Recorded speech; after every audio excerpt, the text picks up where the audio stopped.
Sino po dito you're excited for the word of the Lord? Ay, naku, bitin. Sino po dito excited kayo for the word of the Lord? Come on, let's welcome Pastor Hiram Pangilinan.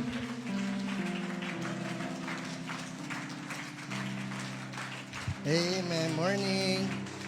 Sige po, we can take our seats. Thank you so much. The glory is the Lord's. Sino sa inyo nanood kagabi sa GTV? Kaming tatlo. Salamat po. Hindi ko nga alam may channel GTV pala eh.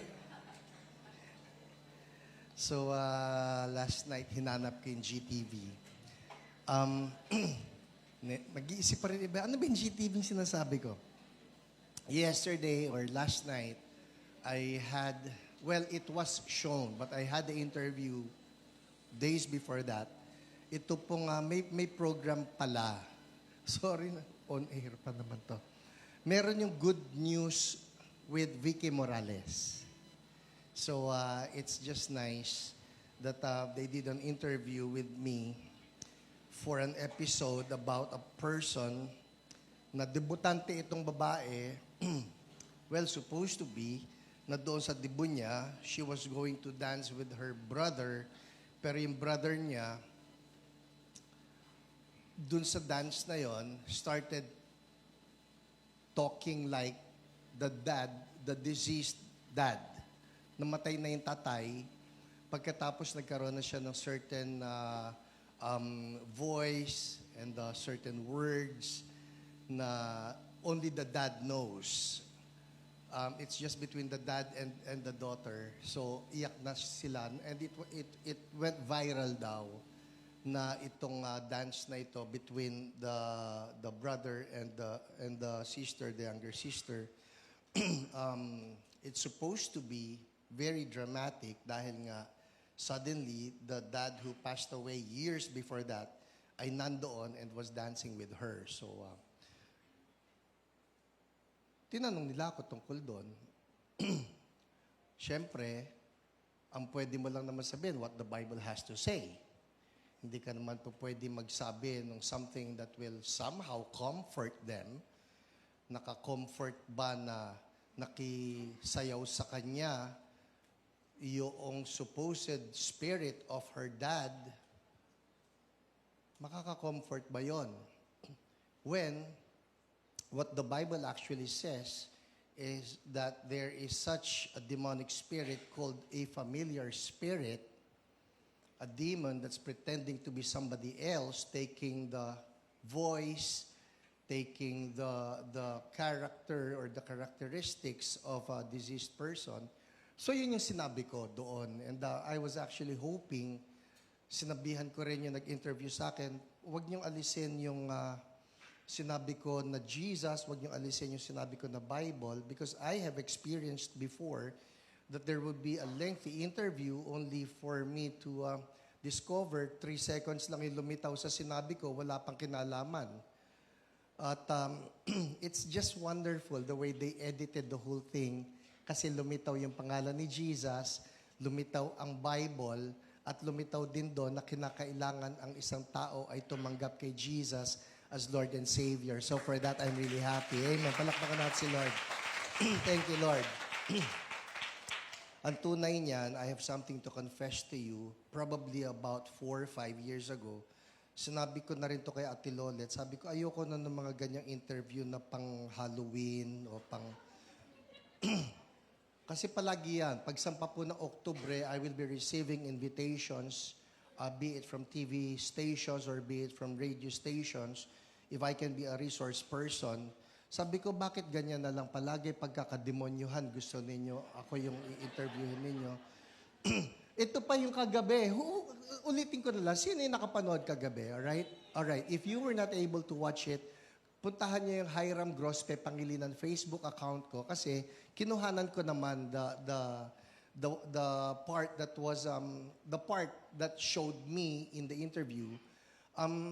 Pero kagabi nga may bago na naman na bansag pala sa akin, no? Hindi na ako Ghostbuster. Ang tawag na sa akin ay ano 'yon? Supernatural specialist. All right?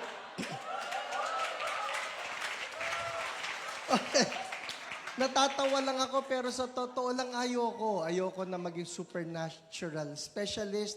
Ayoko na maging ghostbuster. Ayoko na maging demon expert. There was actually a conference, all right? I'm trying to remember now where it was held, but somewhere in the provinces. It's a big event. And the one who got to speak before me was introduced, no?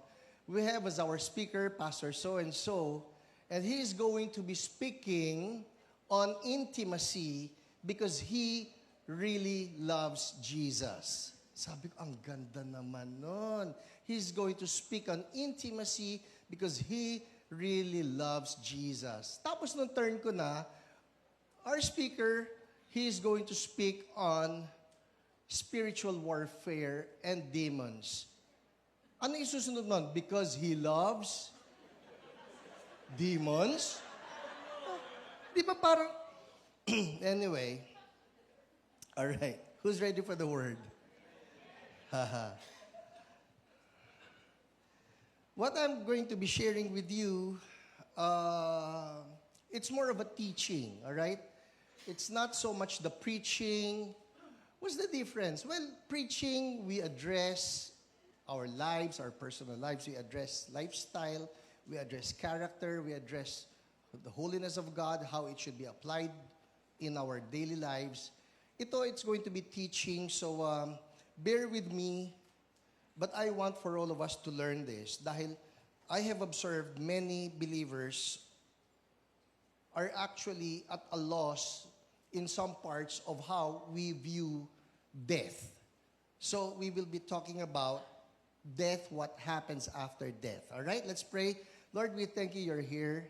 And Holy Spirit, again, we come to you. And we recognize you are our teacher. You said in your word that when you come, you will guide us into all truth. So, Lord, we pray, guide us into all truth even this afternoon. And just cover the entire place with your precious blood.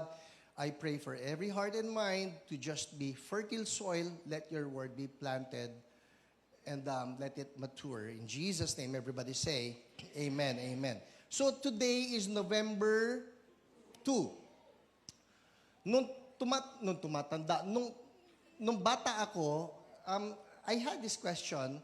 November 1 is All Saints Day. Tama?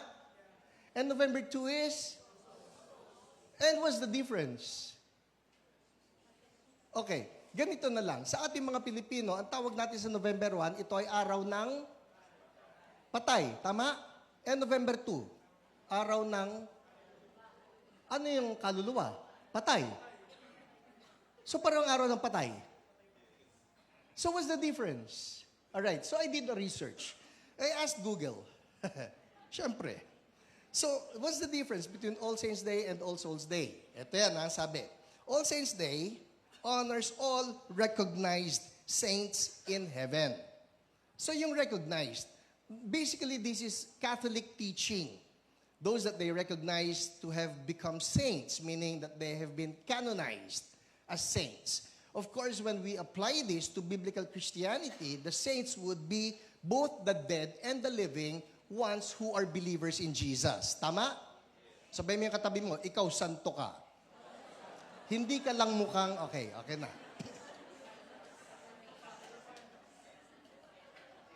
Ulitin natin. Pangalanan mo, bansagan mo siya. Ikaw si santo o santa. Pagka babae, syempre, santa. Alright? Santa Claus. Okay. So, all right. Bilisan natin.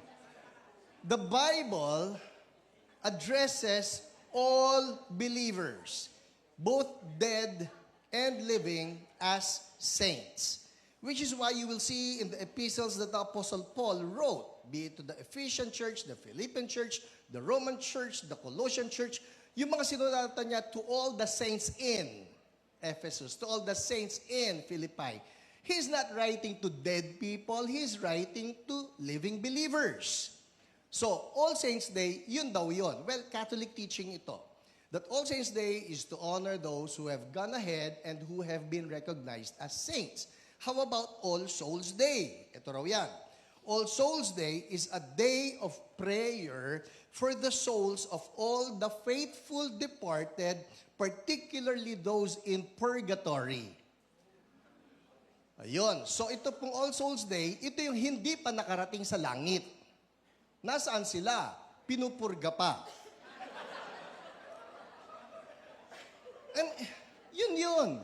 Or don't think here of anything about digestion, okay? Hindi. When we say pinupurga, their souls are still being purged so that there will be no remains or no remnants of sin in their lives, and then they will be allowed into heaven. Again, it's a Catholic teaching. Sabihin mo katabi mo, baka lang nalilito, Catholic teaching yun, ha? Sabi ni Pastor Hiram, we believe in purgatory. No, I did not say that. I'm saying that that is what All Souls Day is about. Now, ito po ngayon. Yung pag-aaralan natin is the biblical view. Everybody say biblical.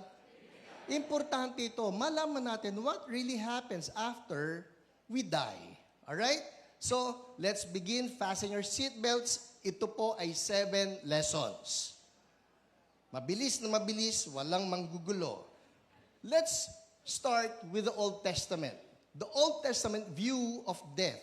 When a person dies, back in the Old Testament, the person goes to Sheol. Everybody say Sheol. Now, Sheol is a Hebrew word. Basically, it means grave. Now, what I will be using in this teaching this afternoon is the ESV, the English Standard Version. Kasi po may mga gusto akong lumitaw na mga words dito that the NIV did not use. So, in the ESV, lumitaw kasi itong word na Sheol. So, when people die, they go to a place called Sheol, and basically, it means the realm of the dead. So, righteous ka o wicked ka, you still go to Sheol. So, ibig mo sabihin, Pastor, magkakasama sila? Hindi po. Ito na nga yun. So, there's this teaching in the Old Testament that the righteous who die, they go to Sheol, but it's not just Sheol, it is Sheol that eventually was named as Abraham's bosom. Alright? B-O-S-O-M. Ano ba sa Tagalog ang bosom? Basta yun. Alright? Hindi ko rin alam eh. Parang pwedeng sinapupunan, pwedeng... Some people say, or well, I actually consulted the Bible dictionary for this. It can be a physical part of the body, or it can be the clothing part wherein, kunyari, may iipunin ka, ang daming mangga, gusto mong ilagay, nilalagay mo lahat doon sa damit mo na punong-puno ng prutas. Gets? So when we say Abraham's bosom, it's like saying that all of these souls are brought to the care of Abraham, Abraham being a friend of God, meaning you're safe. You're good. Nasusundan? So, all of the dead, righteous people go to Sheol, but not just Sheol, they go to Abraham's bosom. But for the wicked, meaning they don't recognize God, they don't fear God, they're not living in righteousness, they go to Sheol, but that Sheol is not in Abraham's bosom, nandoon sila sa place of torment. Okay? Now, question would be this. So, Pastor, that teaching in the Old Testament, is it something that we, New Testament believers, recognize? Tama ba sila ron? Totoo ba sila ron? The answer we get here in the second lesson. We go to Jesus. Jesus, in the parable of the rich man and Lazarus, actually quoted that belief. We go to Luke chapter 16, verses 19 to 31. So nasa number 2 na tayo na lesson. Mabilis naman pala ito. Luke chapter 16, we start in verse 19. Si Jesus ang nagsasalita. He says, there was a rich man who was clothed in purple and fine linen and who feasted sumptuously every day. Hala, masama pala yun, nag-feast sumptuously every day. Wala pong kinalaman yon. Okay? Baka sabihin lang ninyo, ay, mga magaganang kumain dyan, pupunta ng... Hindi po.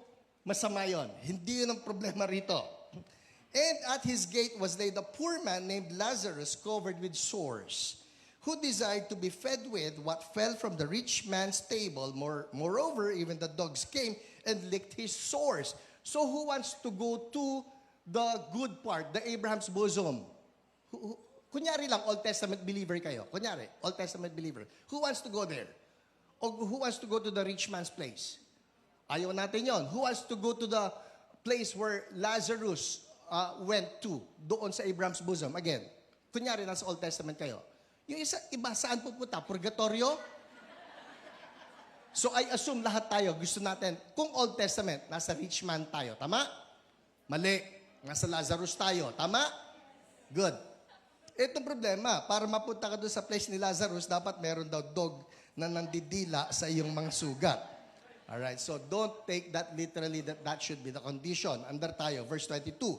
The poor man died and was carried by the angels where? To Abraham's side. Some versions would say Abraham's bosom. Gets? Alright. The rich man also died and was buried. And it says here, in what? Meron ba dyan? May verse dyan? Wala kayong verse. Alright. Nandito tayo sa verse 23. And in Hades, ESV, and in Hades, there you go. Being in torment, he lifted up his eyes and saw Abraham far off and Lazarus at his side. So nandun sila pareho sa, alright, may bagong term na pumasok. Kanina, Old Testament was the word for the grave? Sheol. In the New Testament now, that Hebrew word Sheol becomes Hades. And Hades is the Greek equivalent of Sheol. Nasusundan? Hindi po magkaiba yan.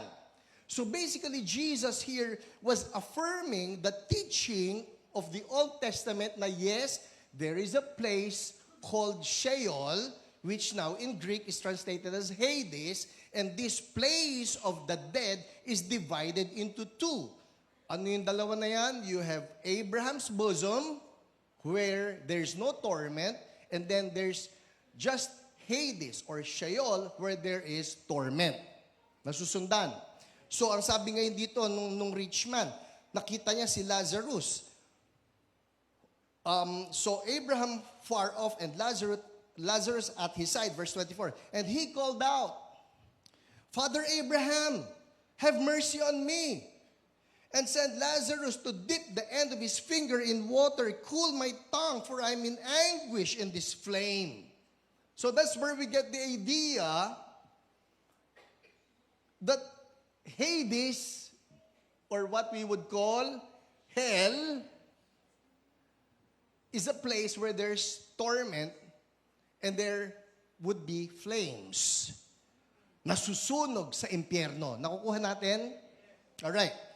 But Abraham said, Child, remember that you in your lifetime received your good things, and Lazarus in like manner bad things, but now he is comforted here, and you are in anguish. And besides all this, between us and you, a great chasm has been fixed. It's a fixed chasm. Everybody say chasm. Ano itong chasm na ito? Yun po ay bangin. Yun ay malalim na gap na we cannot cross over. We cannot cross over from here to there, and you cannot cross over from there to here. Now, let me make a point right here. Yung mga nagsasabi na may mga nagpapakita na mga mumu, nagpakita sa akin si nanay, nagpakita sa akin si lola, nagparamdam sa akin, ganyan.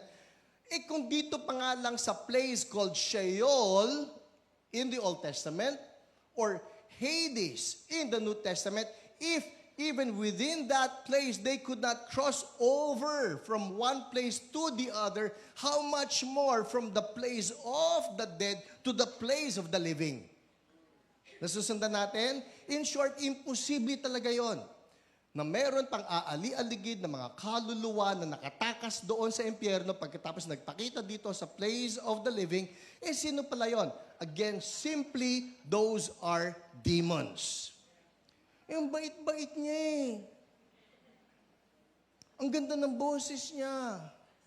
Pabango ng nanay ko yun eh. Demonyo pa rin yun. Sabihan mo yung katabi mo, demonyo pa rin yun. Alright? Hindi kinakaawaan yon. It's actually what the Bible says, that Satan himself can masquerade as an angel of light. Of course, pagka nagpakita yan na mabait, na anghel, pwede. Pwede kang maloko. Pero pagka yan nagpakita na mapula yung mata, may sore eyes na demonyo no? Na may tinidor, may sungay, agad-agad, in Jesus' name, kakaagad, I rebuke you. Kaya, mangloloko talaga. So anyway, ito, besides all this, between us and you, a great chasm has been fixed. It's fixed. In order that those who would pass from here to you may not be able, and none may cross from there to us. And he said, then I beg you, Father, to send him to my father's house. For I have 5 brothers, so that he may warn them, lest they also come into this place of torment. Again, everybody say, place of torment. May ibang mga nagsasabi, gusto kong pumunta sa impyerno, at least doon, magkakasama kami ng barkada ko. Hindi mo nga makikita yung barkada mo eh. Una, there's utter darkness. So you're just grouping around. May natapik ka. Pare, ikaw na ba yan? Hindi si pare yun. Ngayon, okay, sabihin niya, pare, ikaw na ba yan? Ako ito. Tapos, paano mo malalaman? You won't even recognize anybody because it's utter darkness and then it's a place of torment. Wala nang pare-pare habang ikaw nasusunog. Yun na kunyari yung mga napanood ninyo, yung mga naglulundagan from the World Trade Center nung hindi yung binomba nung inireplano. Tapos, bakit naglulundagan yung mga tao para mga toothpick? Because they would rather fall to their death rather than burn.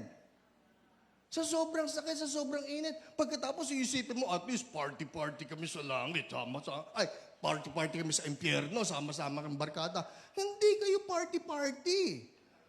Tostado kayo ron. Tapos habang natutusto, party-party. Hindi, walang ganun. It's a place of torment.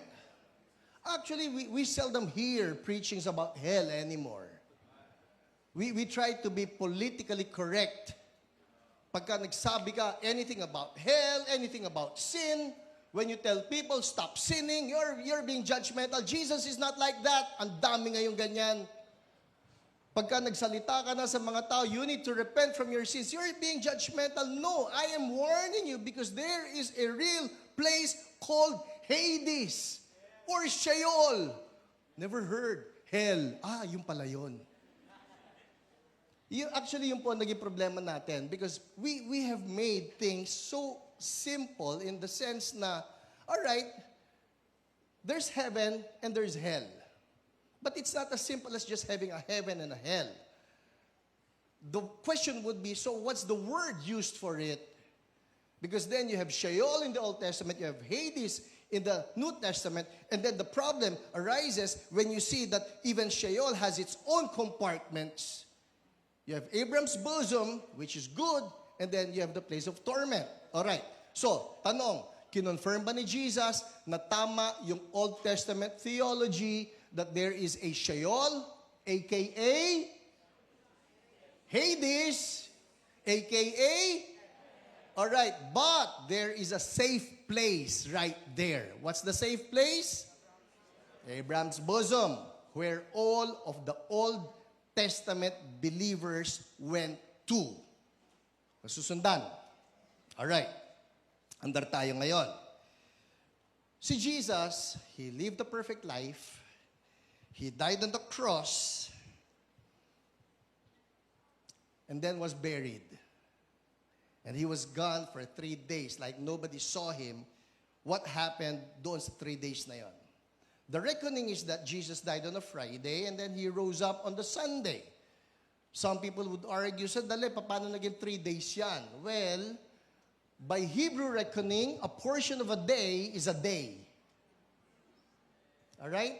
So if there's a portion of Friday, and then a portion of Sunday, and then you have the whole of Saturday, that's 3 days. So si Jesus, He rose on the 3rd day. Ito na yan. Number 3 here.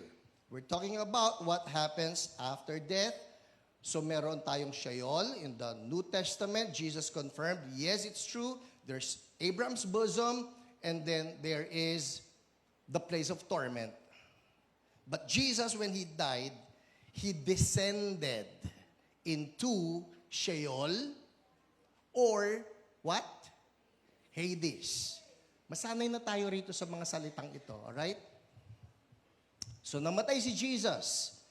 What everybody knew was that Jesus, the body, was in the grave. And it's true. But the soul spirit is different. So while the body of Jesus was in the grave, His soul spirit descended. Now let's read this. In Psalm 16 verse 10, there's a prophetic verse right there. Kita nyo? Everybody read with me, go. For you will not abandon my soul to Sheol, or let your Holy One see corruption. So here is the psalmist actually prophesying that the Holy One, now this is not just anybody, this is the Holy One. Who is the Holy One? That's the Messiah. And the psalmist is saying, you, God, you will not abandon my soul to Sheol. You will not allow me to just descend to Sheol and then dyan ka na forever, bulok ka na. And then in the preaching of Peter on the day of Pentecost, fast forward to the New Testament, tapos na mabuhay, mamatay, mabuhay na magmuli at umakyat sa langit si Jesus. Here's the sermon of Peter in Acts 2:27. Let's all read this together. Ready? Go! For you will not. So wonderful. Did you see that? Sa Psalms, pinrophesy that the Holy One, the Messiah, will not see corruption. Meaning, hindi siya mabubulok.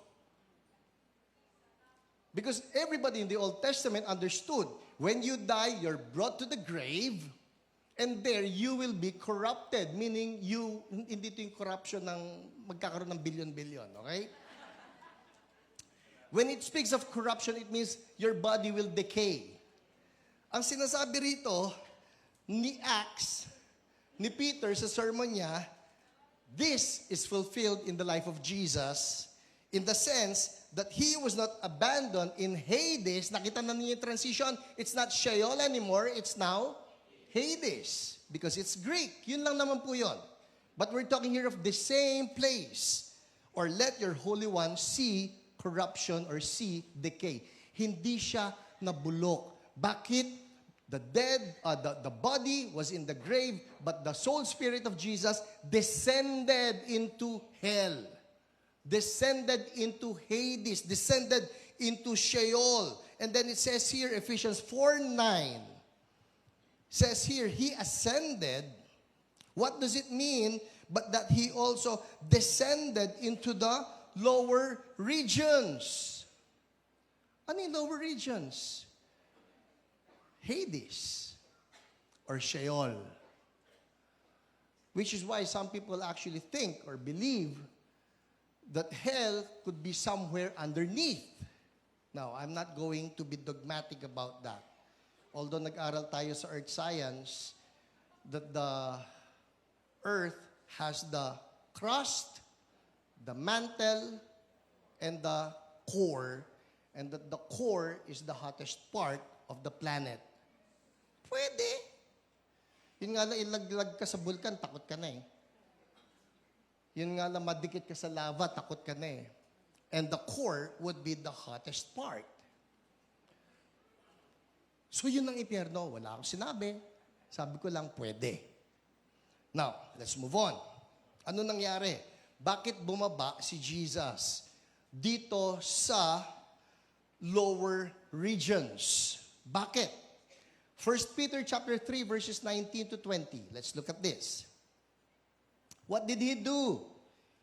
Jesus, it says here, in which he went and proclaimed, everybody say proclaimed. He went and proclaimed to the spirits in prison because they formerly did not obey when God's patience waited in the days of Noah while the ark was being prepared, in which a few, that is, 8 persons were brought safely through water. So anong ginawa ni Jesus dito? He proclaimed. Now, let me be clear here. So anong ginawa ni Jesus? Bumaba siya dito sa Sheol if only to preach the gospel so that they can believe. Hindi po. May 2 different Greek words that are used here. One, we know all of us, we know this. It's called evangelize, coming from the Greek word evangelion. That is to preach so that people can believe. All right? That's why we evangelize. So when we use the word evangelion, it has to do with preaching to convince people that Jesus Christ is the only way, the truth, and the life. We evangelize. Hindi po evangelyo ang ginamit dito that when he went to the lower regions that he evangelized. He did not. The Greek word is kerusso. That's Kerusso. Kerusso. What's kerusso about? It's about proclaiming. Basically, it's just this. He's making a statement. He's not convincing them na believe in me so that you can get out of hell. No more. Because the destination is permanent. Everybody say permanent. Yun po yun eh. Somebody was actually asking me, sabi niya, Pastor, bakit hindi na lang yung lahat ng mga tao, kunyari namatay, yun na nga, pag-pray na lang natin na, total na naman, nandyan naman sila, ali-aligid, na tumanggap sila kay Jesus. Sabi ko, too late. Too late. Because the time has been given to each one of us to believe now. Which is why the Bible says, today, when you hear His voice, do not harden your hearts. It's today, while we're still alive. Nobody can make a decision about eternal life after they have died. At maging sa atin ng mga believers, it's a reminder. Ngayon po tayo dapat nag-evangelize. Habang buhay yung mga tao at habang buhay pa tayo. Habang buhay. Sabihin mo katabi mo, dapat buhay pa tayo. Dapat buhay pa tayo. So what did Jesus do? He went down to hell. Told everybody, this is why you should have believed. But no more. And then here's another verse. What did Jesus do? He died, goes down to Hades, Colossians 2:15. What does Jesus do there? It says here, Colossians 2:15, He disarmed the rulers and authorities and put them to open shame by triumphing over them in Him. Woo! So ano ginawa ni Jesus? Sabi niya, ay, kayo, naalala niyo si demonyo? Anong pangalan ni demonyo? Si Diablo, si Satanas. What he did was he deceived Adam and Eve. And by deceiving Adam and Eve, he got a hold of the authority to rule over the entire planet. Tama? You remember that Jesus or God told Adam and Eve, I give you authority, so take dominion. Take authority over the entire planet. What happens? Nagpaloko si Adam and Eve. So instead of having authority over the entire planet, here was Satan basically holding on to the authority over the entire planet. Kanya ito eh. Which is why during the temptation of Lucifer or of Satan against Jesus, the temptation went, oh, if only you will bow down to me. You submit to me, I can give you all of the kingdoms of this world. Papaanong matetempt si Jesus nitong si Satan with that kind of temptation saying, I can give you all of the kingdoms of this world if only you will bow down to me. Kung yung mga kingdoms naman pala na yan belongs to Jesus. At yung sagot lang ni Jesus yan, lukuhin mong lelong mong panot. O lukuhin mong lelong mong may sungay. O paano mong i-offer sa akin yan? Di naman sa'yo yan. Sa akin yan eh. That belongs to me. But for it to be a legitimate temptation, then the offer must be real. Nasusundan niyo ako? Kunyari, lumapit sa akin yung may-ari nitong Prime Hotel. At ang sabi, Pastor Hiram,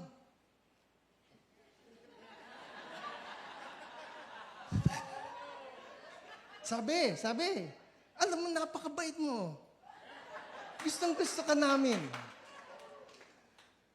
Tapos sabi niya, if you will stay here in our hotel for the next 10 years, because you've been so kind to us and we like you. So, stay here for 10 years and then it will be yours. Yeah? Kunyari, nagbitaw ng ganon. At kilala ko, ay, ito talaga yung may-ari. Then, that's a real offer. Tama? Eh, kung lumapit lang sa akin itong sino ba mapag-initan ngayon? Just anybody. Alright, lumapit lang. Kunyari, lumapit sa akin si Nicodemus. Tapos sabi ni Nico, Pastor Hiram, i-offer ko na sa iyo itong building na ito. Sabi, asa ka. Pwedeng ganun lang ang sagot ni Jesus eh. Nung nag-offer si Satan, I can give you all of the kingdoms of the world if only you will bow down to me. Sabi ni Jesus, asa ka. It's mine, boy. But no, he did not argue that point. Which is to say, it was a recognition that truly Satan had authority over the entire planet. So what does Jesus do? He dies and then he descends to hell or Sheol or Hades. And what does he do? He disarmed the rulers and authorities and put them to open shame. And he says, give that back to me. Akin yan. Hallelujah! And then Revelation chapter 1, verses 17 and 18. Let's look at this. Sabi ni Jesus, fear not. Tell the person next to you, fear not. I am the first and the last and the living one.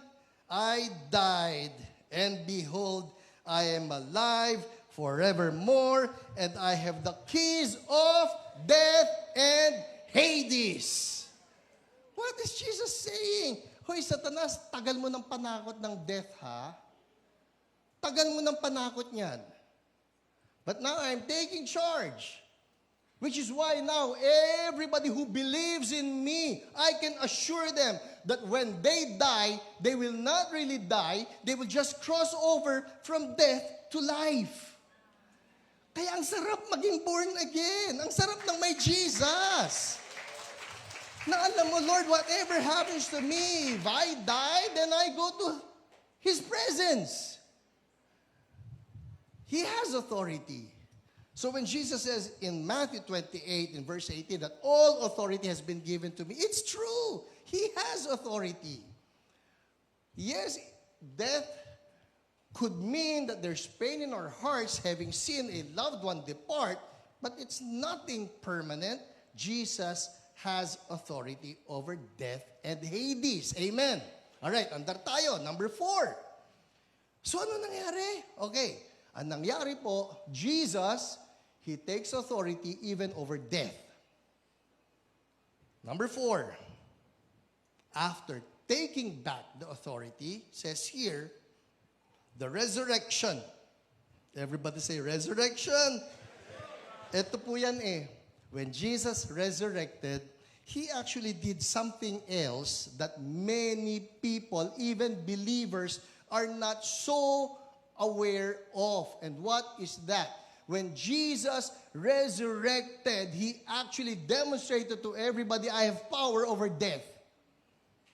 So much so that He emptied Abraham's bosom.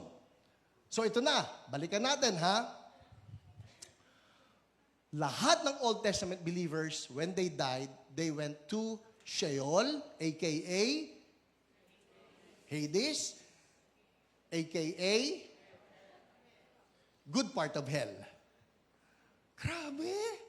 May good part of hell. Wag na nga, good part of Sheol na lang. Pero it's the same. And then what does He do? He goes down to hell, takes the keys, the authority, and basically says, I'm releasing everybody trapped in Abraham's bosom. You are now released. All right? He empties Abraham's bosom. So wala na pong laman yan ngayon. Huwag na kayong mag-imagine. Wala rin naiwan. Baka may nakikinig sa akin taga-Hollywood nakakuha ng idea. Ay, may naiwan. Tapos gumawa ng pelikula, siya yung bagong hero. Now, to demonstrate that this is for real, let's look at this passage, Matthew 27, verses 52 to 53. All right?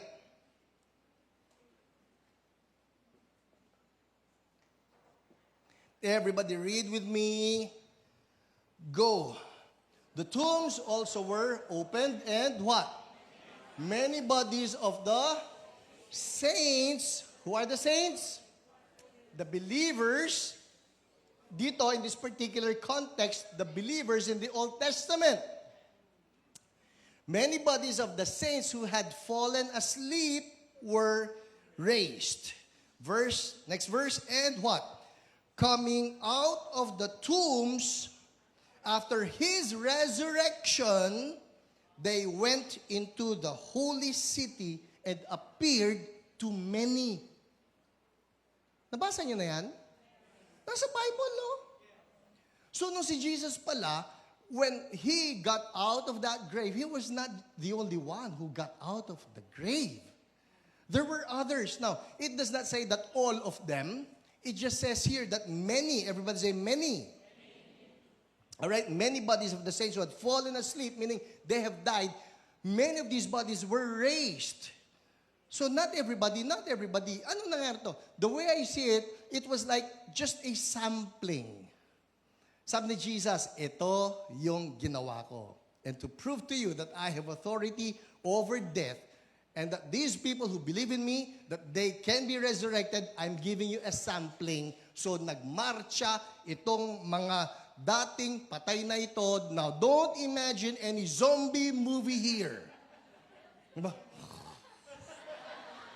Hindi. These people were resurrected by Jesus. That's the resurrection power of Jesus. Oo nga, ano? So at this point, Jesus emptied Abraham's bosom and then taking the righteous dead into heaven. There you go. Nun lang, people, understand what I'm about to say. It was only after the resurrection of Jesus that those who were under the Old Testament dispensation were able to enter heaven. So, walang dumiretso sa heaven noon. Wala po.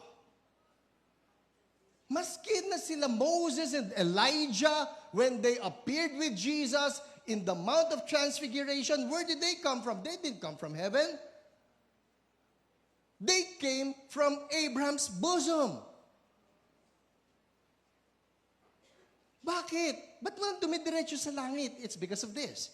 Because there was no perfect sacrifice offered yet for the sins of mankind. It was only when the blood of Jesus, the perfect blood of the Lamb, was shed on that cross that opened the access to everybody who believes. Now you can enter heaven. Hallelujah! Woo! Thank you, Jesus, for the blood that flowed. Yun po yun eh. So it says here in Ephesians 4:8, when He ascended on high, He led a host of captives.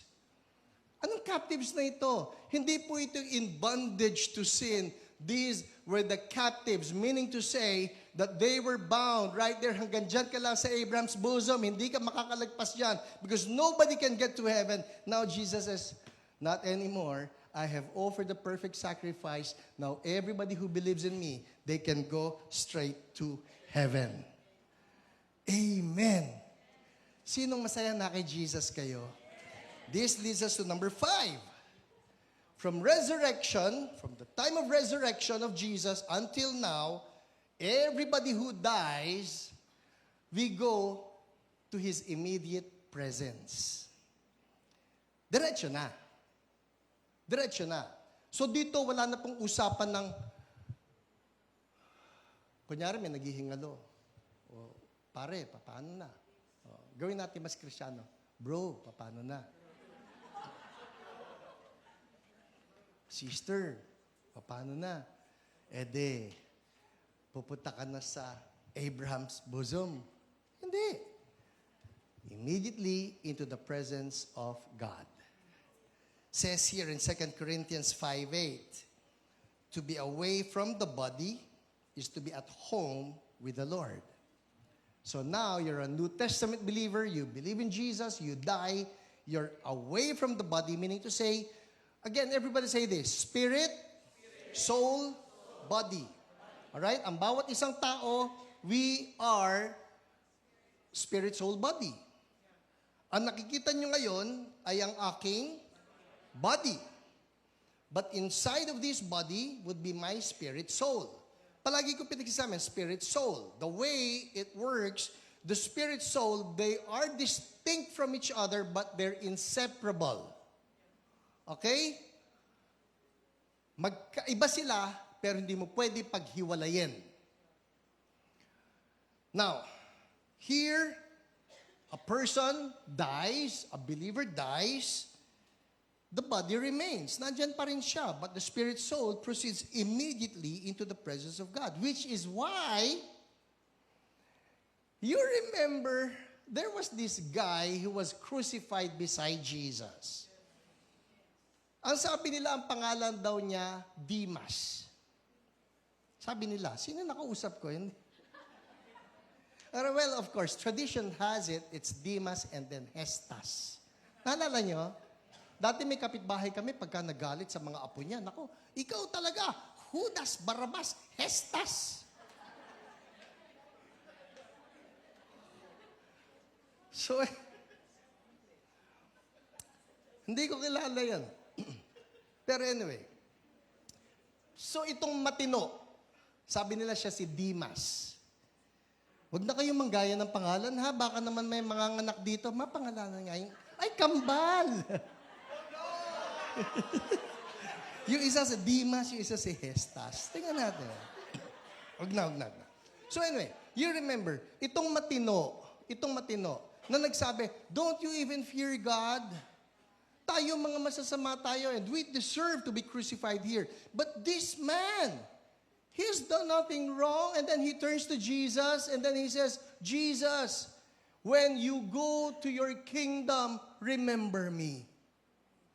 It's actually a statement of trust. It's a statement of faith. Jesus, I believe your claim. I believe that you are truly King. So when you go to your kingdom, remember me. So pwede palang ganun yung sinner's prayer, no? Jesus, wag mo nang gayahin. Sa kanya na lang yun, para orig. But Jesus took it. This guy believes in me. And what was the response of Jesus? Today. Whoa! My goodness! Today, you will be with me in paradise. My goodness! From the time of Adam up to AD 30, if Bible scholars have it right, that Jesus died on AD 30. From the time of Adam to AD 30, the first one to get an invitation, ganito ka, hindi ka pupunta Abraham's bosom. Today, when I die, sasama ka sa akin. Baba tayo, kunin natin yung susi para papasukin kita, diretso ka sa langit. Woo! That's for that guy. So for everybody, after the resurrection of Jesus, it is now immediately into the presence of God. That place we call heaven. Yun ang masarap. So wala na tayong tambay-tambay. Direct flight na tayo. Alright? Sadali. Saan yung stopover mo? Wala na stopover. Sabihin mo katabi mo, wala na stopover. Hallelujah. Pastor, ano pa yung sinasabi? For example, in 2 Corinthians chapter 5, verse 10. Alright? 2 Corinthians chapter 5, verse 10. It says here, we must all appear before the judgment seat of Christ. Uy, yun pa eh. Dapat i-judge ka pa ni Jesus. Oh, sabi rito, haharap ka pa kay Jesus. Understand this. In the Bible, when it comes to the last days or the time of judgment, there are two kinds of judgment. Everybody say, two kinds. Yung una po, it's called, kagabi ko lang nalaman ang correct pronunciation nito. When I checked the Greek, it's not bema judgment. The E that was used was not an epsilon, it's an eta. Hindi po aita, iba yon, taga Pampanga yon. Eta, ibig sabihin, the pronunciation would be bema. Alright? Hindi po Baymax, iba rin yon. It's bema. So what's the bema judgment? Ito yan. Kung nanonood kayo noong mga, kunyari, si Larissa, tumakbo. Oh yeah, congratulations ha. Congratulations ha. Meron tayo ditong triathlon champion. Okay? Hindi po second ha. Hindi second, hindi third. Uno. Alright. Yung tuntungan ng mga nagpo-podium, that's the bema. For we must all appear before the bema. And God is going to say, all right, you got your reward, you got your reward, you got your reward. Nobody who appears in the bema is ever sentenced na, oh, ba't ka nandito? Sorry, wrong. Sa impyerno ka. Hindi.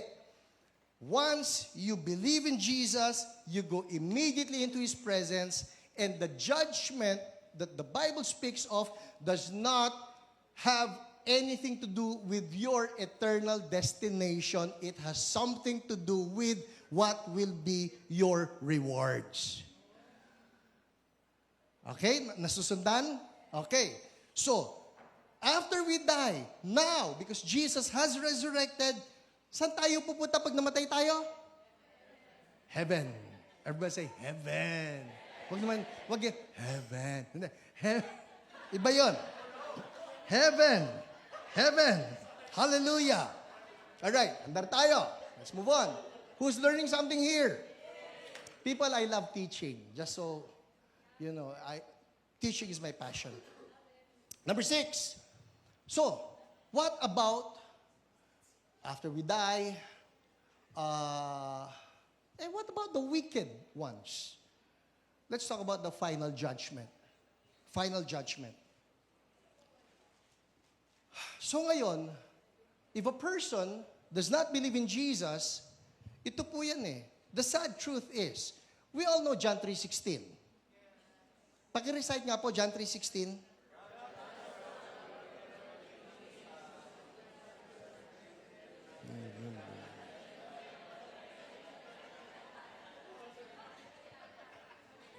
Yung iba nakikiugong lang eh. Ano yan? Parang yung mga sumasama sa choir tapos nalimutan yung lyrics.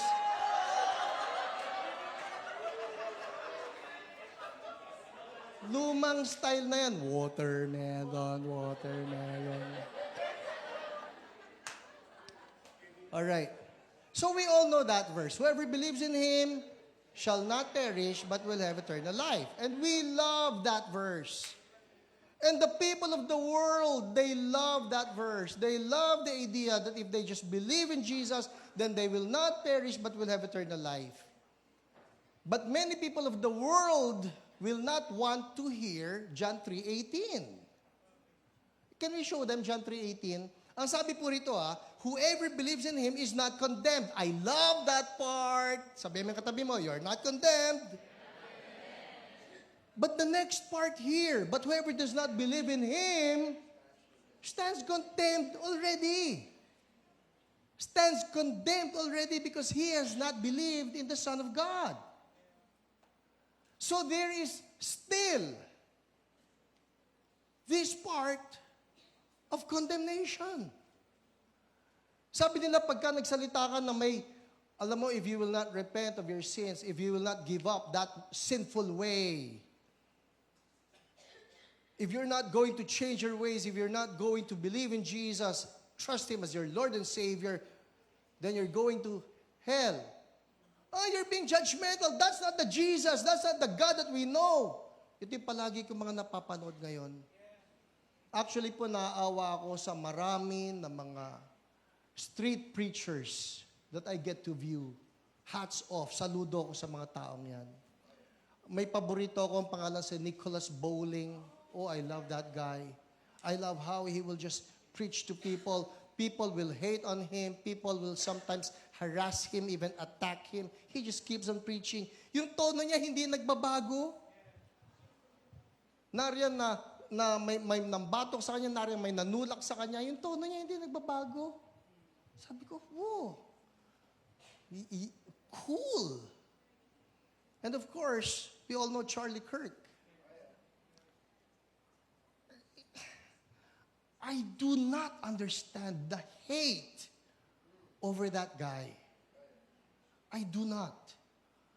He was a preacher of righteousness. He preached against sin. He exposed sin. But many people hated him, even rejoiced over his killing. Rejoiced over his assassination. I do not understand. Kasi sabihin nila, because he is not presenting the God of the Bible, he's not presenting the Jesus that we know. Who's the Jesus that we know? The Jesus that will just love everybody. Yes, Jesus loves everybody. He even loved that woman caught in adultery, but he did not say, oh, you know what, neither do I condemn you. Continue on. Neither do I condemn you. Go get another partner. Keep on sinning. That's not the message of Jesus. Neither do I condemn you, but go and sin no more. And that's the message of the Bible. Why? Because whoever does not believe in Him stands condemned already. And we do not want to see anybody condemned and go to hell. Many people, when you address their sins, sabihin nila judgmental ka. Bawal ang judgmental. No. There will be a judgment. And if we truly love people, we need to make them understand there is a coming judgment. So it says here, Revelation 20, all right? Revelation 20 verses 11 to 14. So, balikan natin Abraham's bosom, and then you have the place of torment, all in the same place called what? Sheol or Hades. This part of Abraham's bosom, empty na. As of now, as I speak to you, walang laman yan. Walang pwedeng mag-lease doon. Walang laman yan. The other part, puno pa rin. So up to now, when people die, do they go there? Yes.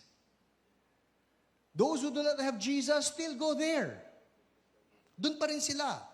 But then, in Revelation chapter 20, verses 11 to 14, says here, death and Hades gave up the dead who were in them, Then death and Hades were thrown into what?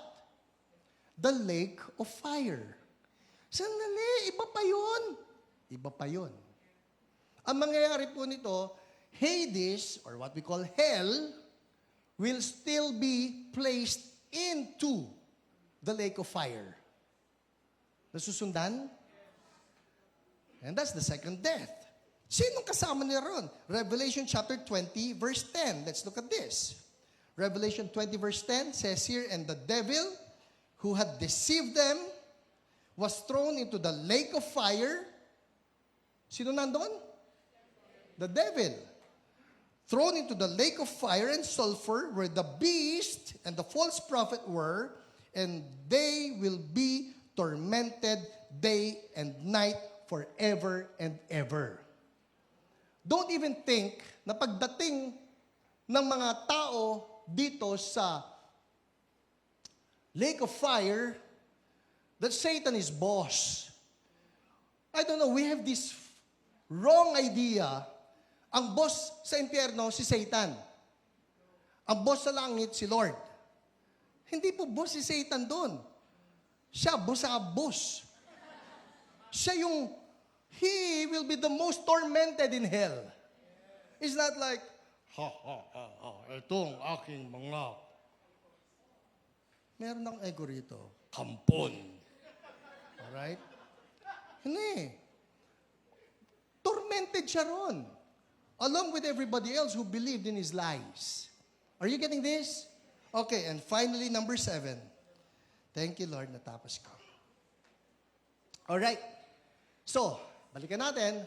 All the believers, from here on, when we die, saan tayo pupunta?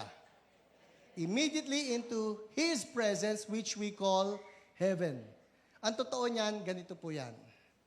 Where God is, that's heaven. Which is why we say, Our Father in heaven. We love heaven. We will go to heaven.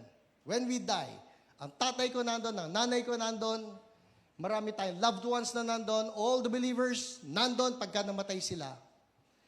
But number 7 is this. Heaven is not the final stop. Really? Revelation 21, verses 1 to 5. Ito na po yan. Then I saw a new heaven and a new earth. For the first heaven and the first earth had passed away, and the sea was no more. And I saw the holy city, New Jerusalem, coming down out of heaven from God, prepared as a bride adorned for her husband. And I heard a loud voice from the throne saying, Behold, the dwelling place of God is with man. He will dwell with them, and they will be His people, and God Himself will be with them as their God. He will wipe away every tear from their eyes, and death shall be no more, neither shall there be mourning, nor crying, nor pain anymore, for the former things have passed away. What will happen? Ito po yan. Lahat ng believers, ngayon, we go to heaven. But there will come a time when heaven itself will come down, the new heaven. Because the old heaven, so eventually what we know to be the, well, there's the first heaven, there's the second heaven, there's the third heaven. Yung first, second heaven, then, no more. I'm just going to have heaven come down to earth and heaven will be as one. Thus fulfilling the prayer that Jesus taught us to pray, Our Father in heaven, hallowed be your name, your kingdom come, your will be done on earth as it is in heaven. Heaven and earth will be as one. Hallelujah! Whoa! So magsasama yan eh. Matter of fact, I'll give you an assignment. Taas nga natin kanang kamay natin. Pati kayo na nanonood sa online, taas yung kamay niyo. Kala nyo, exempted kayo. Sabihin nyo, ako, si, pangalan nyo, may sapat na pag-iisip at may conviction ng Holy Spirit. Walang nangangako ng kaliwang kamay. Alright, ulitin natin. At may conviction ng Holy Spirit ay nangangako, babasahin ko, Revelation, chapters 21 and 22, para lalo kong ma-appreciate ang teaching na ito. With God as my witness. Amen. People, I'm telling you, meditate on chapters 21 and 22 and you will appreciate how it all comes together. This New Jerusalem, na pagka in-imagine ninyo, it's like a cube. It's like a mega cube. And when the Bible speaks of the streets of gold, that's the New Jerusalem.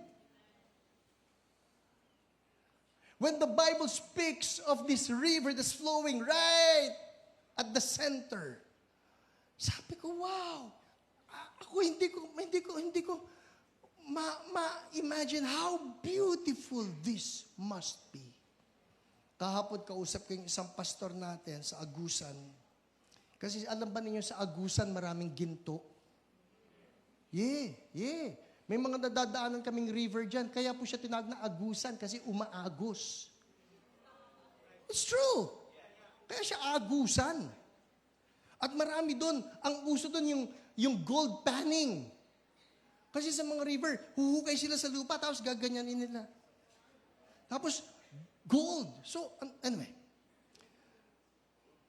You know that gold has been on the rise. Sabi nung I think it was 2 years ago, sabi ko, makabili nga ng gold. Kasi sabi na yung gold keeps on going up. Hindi ka raw malulugi. Yung pera mo, pagka dineposito mo sa bangko, bibigyan ka pa ng tax. Less than 1% na nga yung interest. It's crazy. Less than 1% interest and then they even tax that little interest. Sabi ko, makapag-invest nga sa gold kasi nabalitaan ko noon, boss, pastor ha? Yeah. Ang gold noon was at 3,000 pesos per gram. Sabi ko, mahal naman pala. Kamahal. So, tinigil ko na yung pangarap ko. Mahal naman.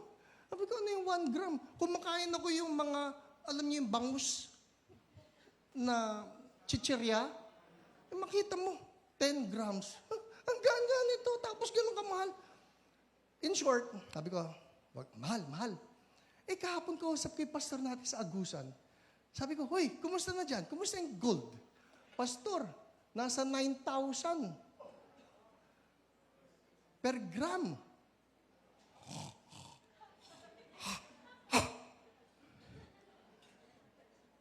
Sa langit, sahig lang yan eh. Sahig lang yan. Oh, this should put things in their proper perspective. Some of the things that people are willing to kill for and die for. Pambili ng helicopter, pambili ng eroplano, pambili ng mansyon. It's a shame when people don't have the right perspective. People, when that time comes, Jesus says, do not store up for yourselves treasures on earth where moth and rust destroy, but store up for yourselves treasures in heaven. And that heaven, when that time comes, it will be a new heaven blending in with the new earth, and that will be our permanent abode. Amen. Hallelujah. Thank you, Lord. Let's all stand up. Who learned something today? Who loves Jesus? Kasi po, ito yan eh. Maski ganong kagara at ganong kaganda at ganong kasarap ang pangako ng langit, ang atin pong gate pass, si Jesus pa rin. Some people have the mistaken notion, gusto ko kay Jesus, gusto ko kay Jesus. Bakit? Kasi gusto ko makapunta ng langit eh. We don't use Jesus. Jesus, He wants to be in a love relationship with each one of us. We don't just want heaven. Heaven will be nothing. Heaven will be of no meaning if Jesus was not there. It is the presence of Jesus that makes heaven, heaven. Let's all bow down our heads. Lord, maraming salamat. Ang ganda po ng plano ninyo. How it is unfolding right before our eyes. And Lord, right now, it is my prayer for everybody here, Lord, that we will just enjoy your promises. And Lord, even better than your promises, that we will enjoy you. Because Lord, truth is, you are heaven. Being with you, being in a relationship with you, knowing you, just calling you our friend, our Savior, our lover, our bridegroom, our God, our everything, Jesus. It brings so much meaning and flavor to this life. So Lord, we want to say thank you so much. Thank you. Can you just lift up both hands to the Lord right now and just thank Jesus? Thank Him that He was the one who took our place. Thank Him that He was the one who died and paid for our sins. Thank Him that He went to hell for us. That we did not have to go there. He went to hell for us. Jesus, thank you. We cannot imagine the horrors of facing all of these ugly demons, horrible creatures, all of these creatures in hell, and just to grab back that authority so that you can set all of us free. Oh Lord, thank you. We love you. We love you. We love you. You are the best. Jesus, we love you. Thank you, Lord. Hallelujah. Hallelujah. You deserve our praises. You deserve our thanks. Hallelujah. Praise and honor to you, Jesus. Woo! Hallelujah. Praise and honor to you, Lord. And so, Lord, here we are, and we're saying our lives. Can you say this with me? Lord, let my life be my statement that I am truly thankful.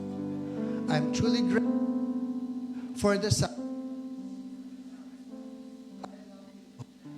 Jesus' name. Amen. Come on, the best clap of praise for Jesus.